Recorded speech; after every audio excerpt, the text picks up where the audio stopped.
আপুর ফোন ধরতেই বলতে লাগলো, কিরে কোথায় তুই? সারাদিন কতবার ফোন দিয়েছি হিসাব আছে? বাড়ি থেকে কোথায় চলে গেছিস? সারাদিন মোবাইলটা বন্ধ করে রেখেছিস। চিন্তায় আমরা সবাই অস্থির হয়ে পড়েছি। সারাটা দিন আমার কিভাবে কেটেছে জানিস? কেন এমন পাগলামি করিস বলতো? তুই কোথায় এখন? ঢাকায়। ঢাকায় কেন? বাসায় চলে এসেছি। কিন্তু রিহান তো বাড়িতে। মায়ের কাছে শুনলাম। তুই যাওয়ার আগে রিহানকে ফোন করে যাসনি কেন? আমি ভেবেছিলাম ও ঢাকাতেই, তাই ফোন করিনি। রিহান আজকে সকালে আমার কাছে এসেছিল। এসেই কি কান্না! জীবনের প্রথম কোনো ছেলে মানুষকে এভাবে কাঁদতে দেখলাম। তুই রিহানের সাথে এমনটা না করলেও পারতিস। ছেলেটা তোকে অনেক ভালোবাসে, আর তুই? আমি চুপ। ফারিয়ার স্বামীর এমন ভালোবাসা পাওয়া যে কতটা সৌভাগ্যের জানিস? সবার কপালেই এমন ভালোবাসা থাকে না রে। তোর কপাল কত ভালো দেখ, রেহানের মতো একজন স্বামী পেয়েছিস। ও যদি আমাকে এতই ভালোবাসে তাহলে আজকে বাড়িতে কেন গিয়েছে? যেহেতু আজকে আমাদের ডিভোর্স হওয়ার কথা, সব কিছু মিটমাট করে তোকে নিয়ে যেতে এসেছিল। বাবা কি আমাকে রিহানের সাথে যেতে দিত? সেটা জানি না, তবে আমরা সবাই বোঝাতাম বাবাকে। বাবাকে ভালো করে বোঝালে অবশ্যই বুঝতো। বাবাকে না হয় বোঝাতে, কিন্তু রিহানের বাবাকে বোঝাতে পারতে কি? ওই দিন যখন ওনারা আমাকে নিতে বাড়িতে গিয়েছিল, বাবা একদম কড়াকড়িভাবে বলে দিয়েছে আমাকে ওনাদের বাড়িতে আর দিবেন না। আমার শ্বশুর বাবার উপর যথেষ্ট রেগে আছেন, আর আমার মনে হয় না এখন তাদের বোঝালেই তারা বুঝ মেনে নেবেন। তাদেরও তো আত্মসম্মান বলতে কিছু আছে, তাই না? তারপরও বুঝিয়ে দেখতে পারতাম। থাক, তাদের কাউকে আর বোঝাতে হবে না। মানুষ ফ্যামিলির কাছে সাহায্য পাওয়ার আশায় যায়, কিন্তু আমাদের ফ্যামিলি আমাদের সাহায্য না করে উল্টা ঝামেলা আর বাড়িয়ে দিলেন। তবুও তুই আজকে যদি এখানে থাকতিস, একটা সমাধান হয়ে যেত। ফ্যামিলি যা খুশি তাই করুক না কেন, তোরা স্বামী স্ত্রী না চাইলে কখনোই ডিভোর্স হতো না। আপু, তুমি যতটা সহজভাবে বলছো, আমি ওইখানে থাকলে সব কিছু এতটাও সহজ হতো না। বাবা যেভাবে রিহানের উপর রেগে আছেন, রিহানের বাবাও যেভাবে আমাদের উপর রেগে আছেন, অবশেষে ডিভোর্স করিয়েই ছাড়তেন। আমরা না চাইলেও পরিবারের কথা রাখতে হয়তো করেও ফেলতাম। আপু একটা লম্বা নিঃশ্বাস ফেলে বলতে লাগলেন, তুই ঢাকা গেলি আর কাউকে না বলেও আমাকে তো একবার ফোন করে বলতে পারতিস। খুব চিন্তায় হচ্ছিল। আমার জন্য চিন্তা করো না আপু। আমি যদি নিজের সংসার বাঁচাতে পারি বাঁচাবো, আর না হয় গলায় দড়ি দিয়ে মারা যাব। তবুও আর বাড়িতে যাব না। এমন কথা বলিস না, সব ঠিক হয়ে যাবে। রিহান তোকে অনেক ভালোবাসে। ও তোর উপর বেশি দিন রাগ করে থাকতে পারবে না। আপু, রিহান কি আমার সম্বন্ধে কিছু বলেছে? কি আর বলবে? তুই ওকে অনেক কষ্ট দিয়েছিস, এগুলোই বলল। রিহান কেমন আছে আপু? অনেক শুকিয়ে গেছে, আগের চেয়ে অনেকটা কালো হয়ে গেছে। আমি ভাত খেতে দিয়েছিলাম, খেতে চাচ্ছিল না। পরে জোর করে হাত ধুয়ে খেতে বাধ্য করেছি। আমি রিহানকে বুঝিয়েছি, তোর দুলাভাই ও অনেকক্ষণ বুঝিয়েছে। মনে হয় কিছুটা হলেও তোর উপর ওর রাগটা কমেছে। ও কি আমার ঢাকা আসার কথাটা জানে? কিভাবে জানবে, যেখানে আমরাই জানি না? ও, রাতে খেয়েছিস? পাশের বাসার ভাড়াটিয়া খাবার দিয়ে গিয়েছিল, খেয়েছি। রাইমা কই? ঘুমাচ্ছে। তাহলে তুইও ঘুমিয়ে পড়। আচ্ছা, আর শোন, রিহান ঢাকায় গেলে ওর কাছে মাপ চেয়ে নিস। আমিও চাই না তোদের সংসারটা ভেঙে যাক। বোন হয়ে এমনটা কখনো চাইবও না। রিহানের কাছে ক্ষমা চাইলে আমার মনে হয় ও তোকে ক্ষমা করে দিবে। সংসার বাঁচাতে হলে মেয়েদের অনেক কিছুই করা লাগে। আচ্ছা আপু, আচ্ছা, ভালো থাকিস। এখন রাখছি। রাতে ঘুম আসছিল না, কালকে রাতেও ঘুম হয়নি। রিহানের কথা খুব মনে পড়ছে। অনেক ঘুমানোর চেষ্টা করেও পারছি না। না ঘুমিয়ে ঘুমিয়েই আমার শরীরে এই অবস্থা। বাসে ভদ্রমহিলার বলা কথাটা মনে পড়ে গেল। কালকে একবার একটা কিট এনে টেস্ট করে দেখব ভদ্রমহিলার কথাটা সত্যি কিনা। যদি পজিটিভ হয় তাহলে কি করব? এই সময় রিহান ব্যাপারটা কিভাবে নেবে? রাত 12টা বাজে। রিহানকে একটা কল দিলে কেমন হয়? না কেউ ঘুমিয়ে পড়েছে? না থাক, সকালে দেব। আবার ভাবছি সকাল হওয়া পর্যন্ত যদি ও কারো কাছ থেকে শুনে যে আমি ঢাকা এসেছি, তাহলে কষ্ট পাবে। অন্যের কাছ থেকে শুনে কষ্ট পাওয়ার চেয়ে নিজের থেকেই রিহানকে ব্যাপারটা জানানো বেশি ভালো হবে। আমি রিহানকে ফোন দিলাম। প্রথমবার রিং হতেই ও ফোনটা ধরলো। হ্যালো রিহান, ঘুমিয়ে গিয়েছিলে? আমার কি ঘুম আছে? রিহান একটা কথা বললে তুমি খুব রাগ করবে, তাও তোমাকে বলতেই হচ্ছে। কি কথা? আমি আজকে কাউকে না জানিয়ে ঢাকা চলে এসেছি। ঢাকা কেন? আমি ভেবেছিলাম তুমি ঢাকাতে। কিন্তু এখানে এসে জানতে পারলাম তুমি বাড়িতে চলে গেছো। রিহান, আমি সব ছেড়ে তোমার কাছে চলে এসেছি। প্লিজ রিহান, তুমি আমাকে ফিরিয়ে দিও না। তুমি যদি আমাকে ফিরিয়ে দাও, আমার মৃত্যু ছাড়া কোনো পথ থাকবে না। আমি তোমাকে আর আমাদের মেয়েকে ছাড়া বাঁচতে পারবো না। আমাকে ছাড়া তো বেঁচেই আছো। হ্যাঁ, বেঁচে আছি, জিন্দা লাশ হয়ে বেঁচে আছি। রিহান, বোঝার চেষ্টা করো, আমি তোমাকে ছাড়া দিন দিন ভিতর থেকে মরে যাচ্ছি। রিহান, এই কষ্ট আমার আর সহ্য হচ্ছে না। আমি আর কষ্টের বোঝা বইতে পারছি না। প্লিজ তুমি কিছু একটা করো, না হলে আমি দম বন্ধ হয়ে মারা যাব। ভেবেছিলাম ঢাকা আসলে এই কষ্টের অবসান ঘটবে, কিন্তু এখন দেখছি কষ্টের পরিমাণ হাজার গুণ বেড়ে গেছে। কি ভাগ্য আমাদের, তাই না? তুমি ঢাকা গেলে আমার কাছে, আর আমি বাড়িতে আসলাম তোমাকে নিতে। হয়তো আল্লাহ চান না আমরা এক হই। না রিহান, ব্যাপারটা এমন নয়। আল্লাহ ঠিকই চান আমরা এক হই, তাই তো আজকে এখানে আসতে পেরেছি। কালকে পর্যন্ত তো আমি এমন সিদ্ধান্ত নিতে ভয় পেতাম, কিন্তু আজকে সব ছেড়ে আসতে আমার কোনো ভয় হয়নি। তুমি কি মনে করো এগুলো আল্লাহর সাহায্য ছাড়াই করতে পেরেছি? রিহান, তোমাকে আমার খুব প্রয়োজন, বেঁচে থাকার জন্য, ভালো থাকার জন্য। তোমাকে ছাড়া আমি একদম ভালো নেই। মিথ্যে দিয়ে যে সংসার শুরু হয়েছে, সেখানে কি আদৌ ভালোবাসা থাকতে পারে? পারে রিহান?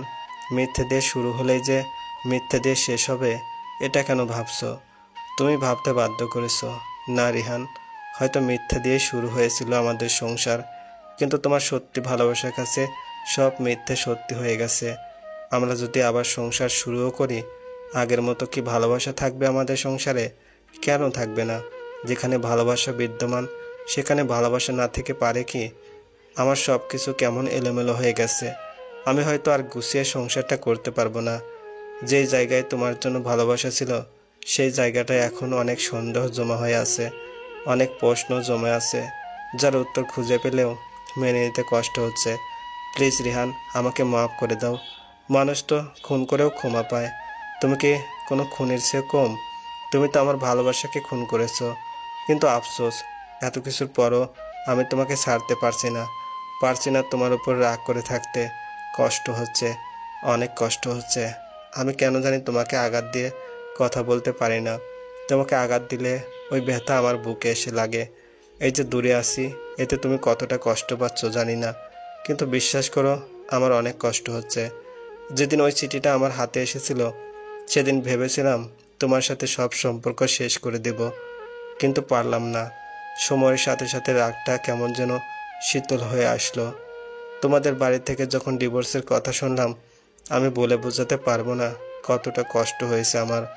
বলতে পারো ফারিয়া, আমি কেন তোমাকে ছাড়া ভালো থাকতে পারছি না?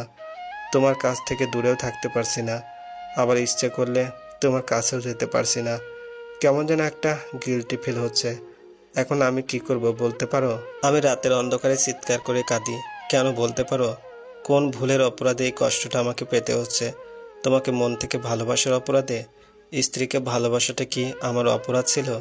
জানো, প্রথম যেদিন তোমাকে দেখেছিলাম, নিজেকে অনেক সৌভাগ্যবান মনে হয়েছিল। তুমি একদম আমার মনের মতো ছিলে, যেমন চেয়েছিলাম ঠিক তেমনই। মনে মনে মা বাবাকে আর আরিফকে ধন্যবাদ দিয়েছিলাম তোমাকে আমার জন্য নির্বাচন করেছে বলে। কিন্তু এখন ঘৃণা হচ্ছে আরিফের উপর। কিন্তু আমি তোমাকে কেন ঘৃণা করতে পারছি না রিহান? ওইগুলো সব শুধুমাত্র একটা অতীত। প্লিজ ভুলে যাও। আমি ভুলতে চাই, কিন্তু ভুলতে পারছি না। আমি তোমাকে ভালোবাসি রিহান। মিথ্যে। তুমি আমাকে কিভাবে ভালোবাসতে পারো, যেখানে বিয়েটা বাধ্য হয়ে করেছিলে? যদি বাধ্য হয়ে বিয়ে করতাম, তাহলে সেদিন পালিয়েই যেতাম। তোমাকে ভালোবাসি বলেই যেতে পারিনি। আমাকে ভালোবাসার জন্য যেতে পারোনি, এটা বলো না। বলো মান সম্মান আর লোক লজ্জার ভয়ে যেতে পারোনি। ফারিয়া, আমি তোমাকে নিয়ে একটা সুন্দর পৃথিবী, একটা সুন্দর ভালোবাসার গল্প সাজাতে চেয়েছিলাম, যে গল্পে কোনো কষ্ট থাকবে না, কোনো অভিযোগ থাকবে না, শুধু অপরন্ত ভালোবাসা থাকবে। আমি তো তোমার জীবনের নায়ক হতে চেয়েছিলাম, কিন্তু বুঝতে পারিনি নায়ক হতে গিয়ে ভিলেন হয়ে যাব। আমি তো তোমাকে নিয়ে সুখের একটা সংসার পাততে চেয়েছিলাম। আমার চাওয়াতে কি কোনো অপরাধ ছিল ফারিয়া? আমি চুপ করে রিহানের কথা শুনে যাচ্ছিলাম। ও বলুক ওর যা যা বলার ইচ্ছে, এগুলো বলে হয়তো নিজেকে একটু হালকা করতে পারবে। ফারিয়া, আমি হয়তো তোমার জীবনে এসেছি একটা কষ্ট হয়ে, কিন্তু তুমি আমার জীবনে প্রথম প্রেম হয়ে এসেছিলে। আমি এখন বুঝতে পারছি প্রথম প্রেম হারানোর কষ্ট। আমি তো অনেক চেষ্টা করেও তোমাকে ভুলতে পারছি না, তাহলে তুমি কিভাবে ভুলবে? প্লিজ রেহান, এমনভাবে বলো না। আমি তোমাকে সত্যি অনেক ভালোবাসি। আরিফ, সে আমার শুধুমাত্র একটা অতীত। তুমি যেদিন থেকে আমার জীবনে এসেছো সেদিন থেকে আমি সব কিছু ওইখানেই মাটি চাপা দিয়ে দিয়েছি। আর যদি ওই চিঠিটার কথা বলো, ওইগুলো ছিল আরিফের মনের কথা, আমার নয়। প্লিজ বুঝতে চেষ্টা করো। রিহান চুপ হয়ে রইল। রিহান, তুমি কবে আসবে ঢাকা? ঢাকা এসে কি করব? অফিস করবে না? 15 দিনের মতো অফিস যাই না। চাকরি আছে কি না কে জানে। এভাবে কি জীবন চলবে? চলছেই তো। প্লিজ রিহান, তুমি চলে এসো। অনেক মিস করছি তোমায়। ফোনটা কেটে গেল। দেখলাম ব্যালেন্স শেষ হয়ে গেছে। সকালে একটা কিট এনে ইউরিন টেস্ট করে দেখলাম রেজাল্ট পজিটিভ। মনে কেমন যেন একটা ভয় কাজ করছে। এত ঝামেলার মধ্যে এই ঝামেলাটা হওয়ার কি কোনো দরকার ছিল? আল্লাহ কেন আমাকে এত পরীক্ষায় ফেলছেন? এর মধ্যে ফারহানা নাস্তা নিয়ে এসে আমার ডাকছে। আমি ফারহানাকে বললাম, আবার নাস্তা আনার কি দরকার ছিল? এনেছে, খাবে। এত কথা বলার কি কোনো দরকার আছে? আর শোনো, আমরা প্রায় সেম বয়সেরই হব, তাই আপনি আপনি না করে নিজেদের তুমি করে ডাকি। অবশ্যই। আর একজন আরেকজনের নাম ধরেই ডাকবো, ওকে? ঠিক আছে। ফারহানা, বলো। থ্যাঙ্কস। থ্যাঙ্কস কেন? আমরা এখন ভালো বান্ধবী হয়ে গেছি, তাই থ্যাঙ্কসের কোনো দরকার নেই। ফারহানা, তুমি জানতে চাইবে না রিহানার আমার মধ্যে কি হয়েছে? জানতে ইচ্ছে করে, কিন্তু তুমি কষ্ট পাবে বলে জিজ্ঞেস করি না। আসলে রিহানার আমার মধ্যে অনেক বড় একটা ঝামেলা চলছে। কি ঝামেলা? তারপর আমি ফারহানাকে সবটা খুলে বললাম। ফারহানা সব শুনে বলল, যদিও তোমার এই চিঠিটা অনেক আগের, তাও রিহান ভাই হঠাৎ করে জানতে পেরেছে তো, তাই তার অনেক কষ্ট হচ্ছে। রিহান ভাই এমনিতে অনেক ভদ্র, ভালো। আমার মনে হয় তুমি যদি একটু ধৈর্য ধরো সব ঠিক হয়ে যাবে। তবে তোমার পালিয়ে আসার সিদ্ধান্তটাই ঠিক ছিল, তা না হলে সংসারটা ভেঙেও যেতে পারতো। ধৈর্য ধরো, আল্লাহকে ডাকো, দেখবে একদিন সব ঠিক হয়ে যাবে। আমি জানি একদিন সব ঠিক হয়ে যাবে, সেই বিশ্বাস আমার আছে। শুধু একটু সময় আর ধৈর্যের প্রয়োজন। কিন্তু আমার চিন্তা ওখানেই শেষ না। একটা নতুন ঝামেলা হয়েছে আবার। কি ঝামেলা? আমি কনসেপ্ট করেছি। এটাকে তুমি ঝামেলা বলছো? এখন এটা ঝামেলাই মনে হচ্ছে আমার। এই সময়টায় বাচ্চার জন্য প্রস্তুত নই আমি। আরে পাগল, এটা ঝামেলা না বলে আল্লাহর রহমত বলো। জানো, গর্ভকালীন সময়ে কোনো ডিভোর্স হয় না, তাই নাকি? কিন্তু কেন সেটা জানি না। শুধু এটাই জানি প্রেগনেন্ট থাকাকালীন ডিভোর্স হয় না। তার মানে আল্লাহ তোমার সংসার ভাঙা থেকে বাঁচাতে চাইছেন। তাহলে সত্যিই কি এই বাচ্চা আল্লাহর রহমত? হ্যাঁ, রহমত। আর টেনশন করো না, দেখবে এই বাচ্চার ওসিলায় তোমরা আবার সুখের মুখ দেখতে পাবে, ইনশাল্লাহ। আমিন। গর্ভকালীন ডিভোর্স হয় না, কথাটা শুনে খুব শান্তি লাগছে। আর হয়তো সত্যি সত্যি আমরা এই বাচ্চার ওসিলায় কাছে আসতে পারবো। কথাটা কি রিহানকে ফোন করে জানাবো? ফোন করার জন্য মোবাইলটা বের করে আনতেই কলিং বেল বেজে উঠল। দরজা খুলতে দেখলাম রিহান এসেছে। রিহানকে দেখে আমার খুব খুশি লাগছিল, কিন্তু রিহানের মুখটা কেমন শুকিয়ে কালো হয়ে গিয়েছে। রিহান ঘরে গিয়ে মাথা নিচু করে চুপচাপ বসে আছে। আমি ভাবলাম রিহানের কাছে মাপ চেয়ে নেই, তাহলে যদি ও আমাকে মাফ করে। ঘরে গিয়ে আমি রিহানকে বললাম, রিহান, আমাকে মাফ করে দাও। চলো আমরা সব কিছু ভুলে আবার সুন্দর করে নিজেদের জীবনটাকে সাজাই। সুন্দর করে সাজালে কি আর সব কিছু সুন্দর হয়? কথায় আছে, কয়লা ধুলেও ময়লা যায় না। তোমার সাথে নতুন করে সংসার সাজালে কি আরিফ আর তোমার সম্পর্কের কথা আমি ভুলতে পারবো? রিহান, বারবার তো মাপ চাইছি। আচ্ছা তুমি বলো, কি করলে তুমি আমাকে মাফ করবে? কি করলে তোমার কষ্টটা একটু কমবে? বলো, আমি তাই করব। পারবে? আমি যেগুলো বলবো সেগুলো মানতে? অবশ্যই পারবো। তাহলে তুমি আমার কথায় তোমার বাবা মাকে ছাড়তে পারবে? বাবা মাকে তো ছেড়ে এসেছি, এই ছাড়া সেই ছাড়া নয়, একেবারে ছাড়তে হবে। আর কোনো দিন তুমি তোমার বাবার বাড়ি যেতে পারবে না। আমি কিছুক্ষণ চুপ থেকে বললাম, আর কি কি করতে হবে? আমরা এক ঘরে থেকেও দুজন আলাদা বিছানায় থাকবো। রিহান, এটা আমার দ্বিতীয় শর্ত। আর তোমাকে তোমার প্রিয় মোবাইল ফোনটা ছাড়তে হবে। ফোন ছাড়তে হবে কেন? কারণ তোমার কাছে যতক্ষণ ফোন থাকবে ততক্ষণ আমার মনে হবে তুমি আরিফের সাথে যোগাযোগ করো। কিন্তু ফোন ছাড়া আমি মা বাবার সাথে কথা বলবো কিভাবে? তাদের সাথে যখন কোনো সম্পর্কে থাকবে না, কথা বলার কি প্রয়োজন? আপুর সাথেও কথা বলতে পারবো না। আপুর সাথে বলবে, তবে আমার ফোন দিয়ে। আর কিছু না, এটুকুই। আচ্ছা, এগুলো মানতে তোমার কষ্ট হবে না? কষ্ট হবে না যে তা নয়, তবে তোমার থেকে দূরে থাকার চেয়ে এই কষ্টকেই না হয় আপন করে নিলাম। তোমাকে পাওয়ার জন্য এই কষ্টটুকু মেনে নিতে আমার কোনো আপত্তি নেই। আলাদা বিছানায় থাকতে তোমার কোনো আপত্তি নেই? আপত্তি থাকলেও তোমার মনের শান্তির জন্য এটুকু তো আমি করতেই পারি। আর তোমার প্রিয় ফোনটা, তোমার চাইতে কি ফোন আমার কাছে বেশি প্রিয় হতে পারে? তোমার জন্য শুধু ফোন কেন, পৃথিবী ছাড়তেও রাজি আছি। থাক, পৃথিবী ছাড়তে হবে না, এটুকু ছাড়লেই চলবে। সংসারটা টিকে রাখতে মুখ বুজে রিহানের সব শর্ত মেনে নিলাম। আমি জানি এগুলো সব ওর রাগ থেকে করছে। জানি না এই রাগ ওর কখন কমবে কি না, তবে আশায় আছি একদিন সব ঠিক হয়ে যাবে। আমি রিহানকে বললাম, রিহান, আমি কনসিভ করেছি। কনসিভ করেছো? বাচ্চাটা কি সত্যি আমার? সে রিহান, তুমি এতটা নোংরা মনের মানুষ আমি ভাবতেও পারিনি। তুমি এই কথাটা কিভাবে বললে? কেন, তুমি নোংরামি করতে পারো, আমি বললেই দোষ? রিহান, তুমি এমন কথা বলতে পারলে? কিভাবে বললে কথাটা? এখন তো আমার মনে হচ্ছে তোমার সাথে ডিভোর্স হওয়াটাই আমার জন্য ঠিক ছিল। প্লিজ ফারিয়া, তুমি আমার চোখের সামনে থেকে যাও। আমার তোমাকে একদম সহ্য হচ্ছে না। আমি কাঁদতে কাঁদতে অন্য রুমে চলে গেলাম। রিহানের সব কিছু মেনে নিলেও এই কথাটা আমি কিছুতেই মেনে নিতে পারছি না। রিহান আমাকে এইভাবে অপমান না করলেও পারতো। সারাদিন শুধু শুয়ে শুয়ে কেঁদেছি, কোনো স্কুল খুঁজে পাচ্ছি না।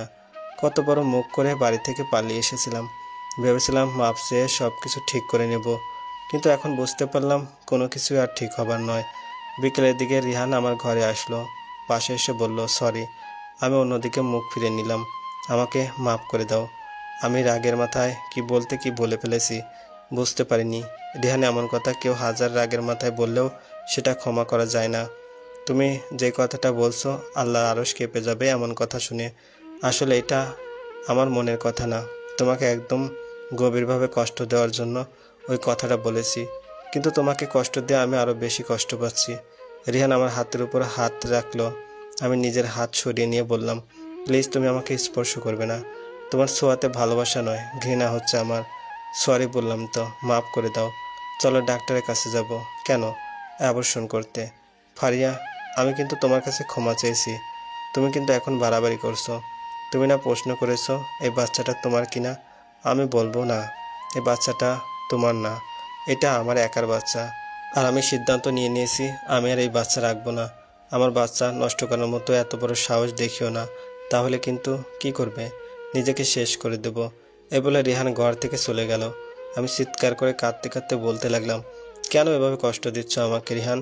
প্রতিশোধ নিচ্ছ? আমি জানি এগুলো কোনোটাই তোমার মনের কথা নয়, রাগে বলেছ। কিন্তু রিহান, রাগ হলেই সব কিছু বলা যায় না। কিছু কথার আঘাত এতটাই বিষাক্ত হয় যে বিষও তার কাছে দুর্বল হয়ে যায়।